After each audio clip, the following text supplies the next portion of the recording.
you the same feeling I get when I watch ghost videos late at night. So, I hope you enjoy.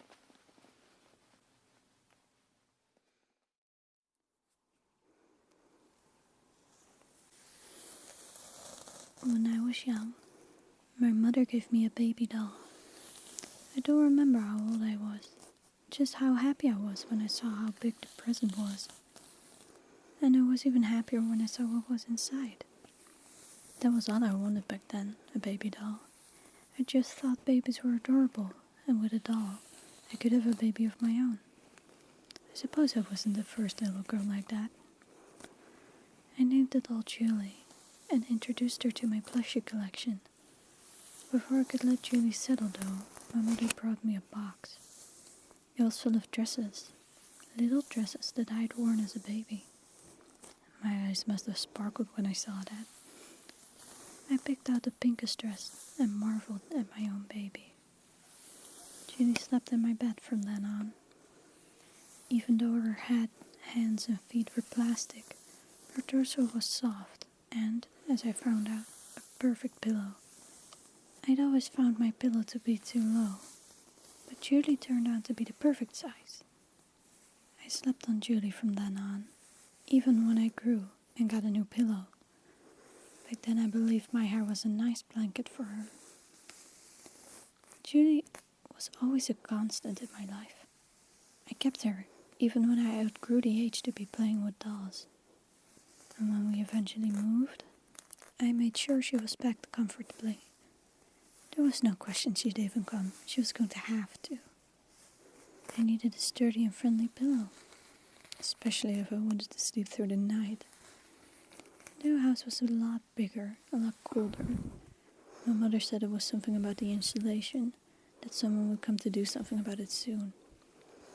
I hoped they would come quickly, because I wasn't exactly excited about having goosebumps every time I was there.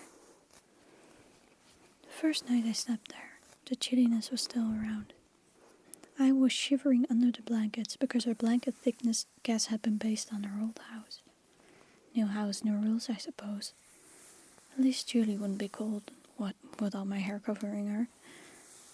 When I woke up and went to give Julie her good morning pat, I noticed something on her dress. It was a small, deep brown stain on her pink dress, right on her belly. I quickly felt my ear, but there was no blood there. And that stain hadn't been there before, I was certain of that. Its color was a shrill contrast to the bright pink and the white decorations on the dress, like it didn't belong there. It was noticeable. I took it to my mother and we both agreed that something must have stained it during the move and we simply didn't notice. She promised to wash it for me that night.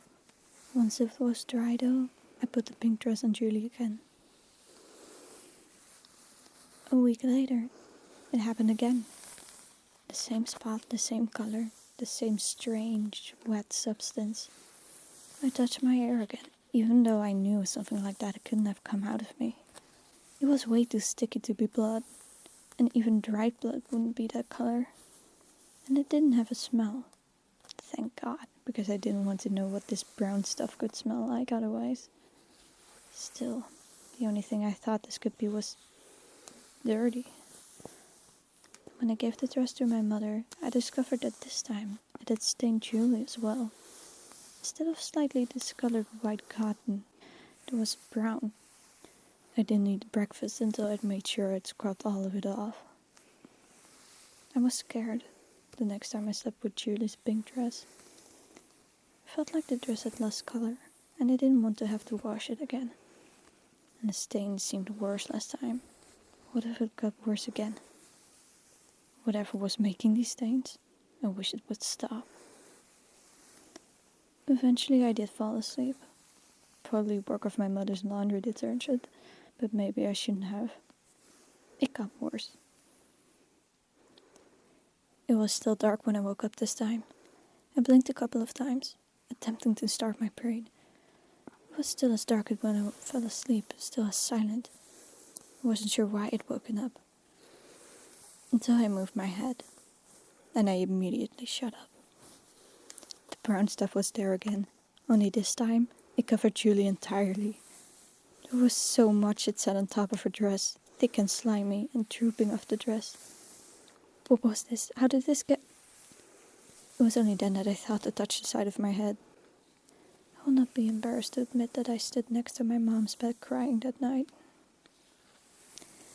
When my mom did her next round of laundry, I asked her to put the pink dress in my closet. Sleeping had been tough until that laundry day. The brown stuff had stayed away from Julie, but it had found its way into my dreams. That was to be expected, I suppose, and that would just decrease over time. Still, I felt a tinge of fear when I opened my door that night, just because that dress was there again.